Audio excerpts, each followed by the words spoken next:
Salut l'équipe, alors on se retrouve pour parler aujourd'hui de la défaite 2-1 des Gunners face à Wolves à l'Emirates Stadium. On se retrouve après le générique.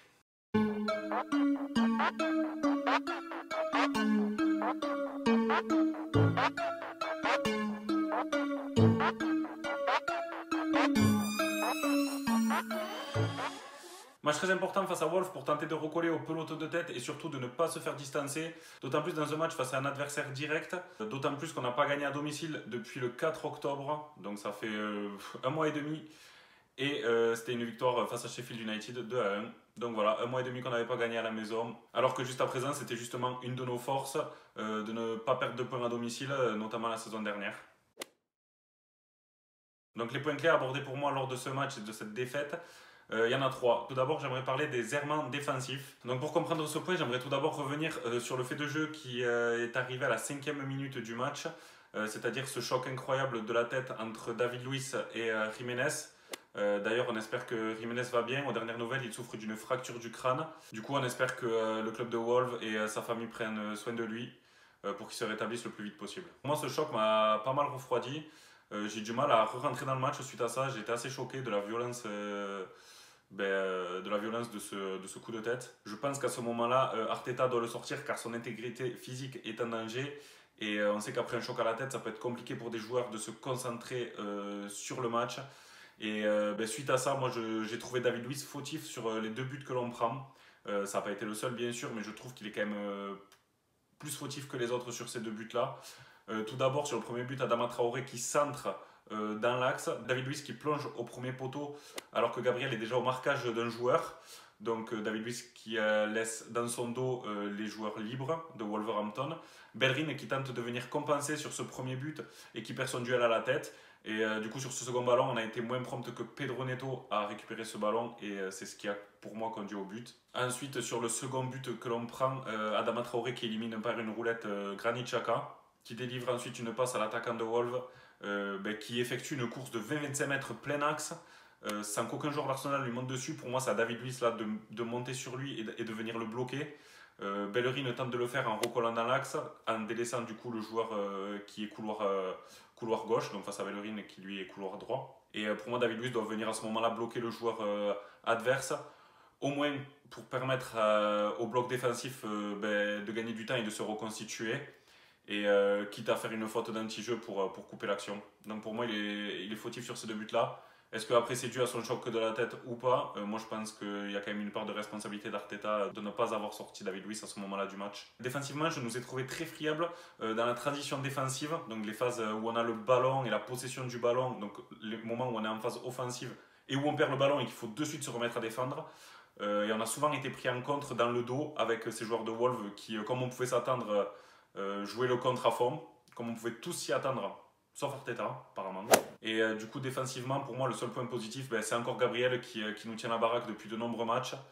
Et je souhaite aussi souligner l'attitude de Tierney, que je trouve très impliqué et concentré dans ses matchs, et qui est malheureusement un des seuls à avoir cette attitude-là, qui, je pense, est la bonne et positive pour gagner des matchs. Le deuxième point clé que je souhaiterais aborder, c'est notre milieu de terrain que j'ai trouvé fantomatique. On a toujours ce problème de lien et de lien entre nos milieux et nos attaquants et ce problème de créativité dans ce dernier tiers du terrain. Donc nos trois milieux qui étaient pour moi aux abonnés absents, mention spéciale à Willock qui est pourtant un de mes chouchous mais qui apparemment avait emprunté la cape d'invisibilité de Harry Potter parce que je ne l'ai pas vu du match ou quasiment pas. Pour parler de Willock et de son positionnement, donc Mikel Arteta qui en ce moment joue avec un 10, donc en 4-2-3-1, je trouve que c'était un schéma tactique intéressant pour pouvoir répondre à cette carence qu'on peut avoir dans cette zone-là du terrain. Voilà, j'ai sorti une petite palette pendant le match.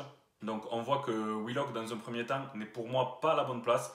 Il doit être dans cet espace entre le milieu et les attaquants pour pouvoir venir créer une solution et pouvoir en apporter d'autres. Pour moi, s'il est dans cette zone-là, il peut tout d'abord resservir son milieu de terrain si celui-ci fait une course vers lui et du coup créer un décalage. Il peut aussi venir se réappuyer dans un second temps sur Rob Holding ou bien même décaler le ballon dans la latéralité sur nos milieux ou sur nos défenseurs latéraux. Ou alors il peut également, s'il n'est pas attaqué, tenter de se retourner, de frapper au but ou bien de servir nos deux attaquants. Donc pour moi, si il est dans cette zone-là, on peut voir que rapidement, il y a 4 solutions qui se proposent à lui. à ce moment-là du match. Et c'est ça qui crée du mouvement, c'est ça qui crée des décalages et c'est ça qui peut nous permettre d'apporter cette créativité qui nous manque pour pouvoir ensuite avoir des actions de but. Alors là, cette action, pour l'anecdote, elle finit par un centre de Rob Holding, un centre avec plusieurs rebonds qui finit dans les pieds des défenseurs de Wolves. Voilà, donc je pense qu'on a vraiment besoin de travailler sur ce poste-là, que ce soit Willock ou un autre, et d'amener un joueur à l'endroit où on a la possession du ballon pour pouvoir proposer d'autres alternatives et d'autres solutions. Donc on a aussi dans ce milieu Granit Xhaka qui pour moi joue trop vers l'arrière ou trop latéralement et qui a une façon de défendre que je trouve pas adaptée.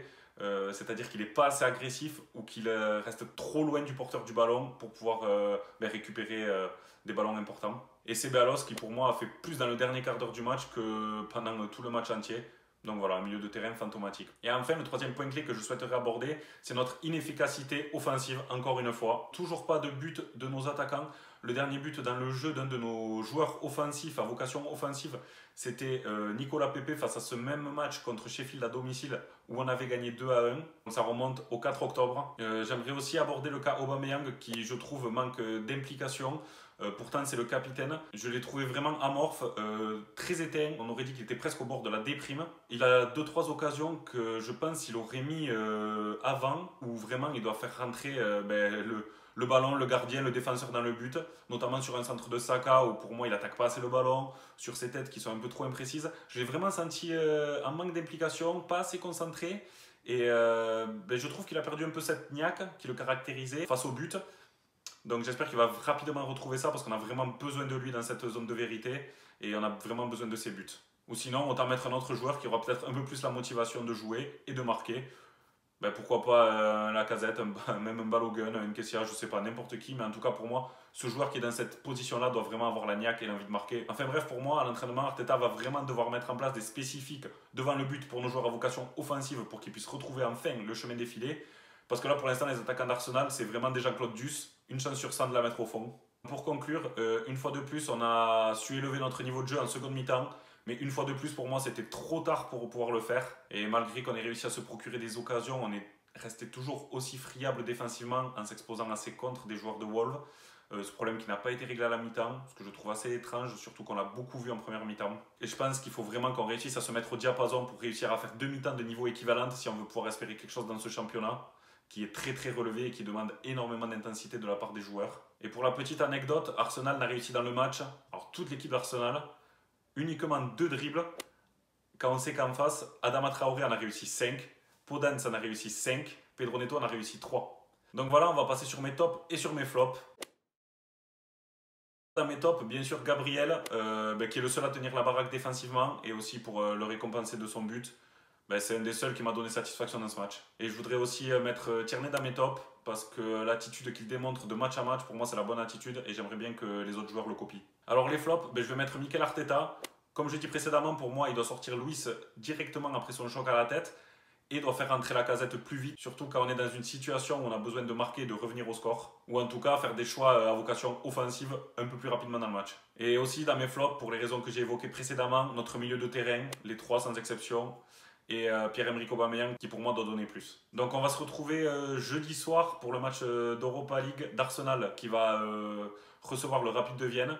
L'Europa League qui nous permet mine de rien quand même de souffler entre 2 matchs de championnat assez insipides en ce moment. J'espère pouvoir voir jouer les jeunes joueurs, les Baby Gunners encore une fois, et qui vont me donner du plaisir et le sourire parce que pour l'instant c'est les seuls qui arrivent à donner satisfaction aux supporters d'Arsenal. Et on se retrouve également le week-end prochain en Première Ligue pour le match face à Tottenham. Donc d'ici là, prévoyez un paquet de Kleenex. On va quand même y essayer d'y croire. Et malgré tout, come on Gunners!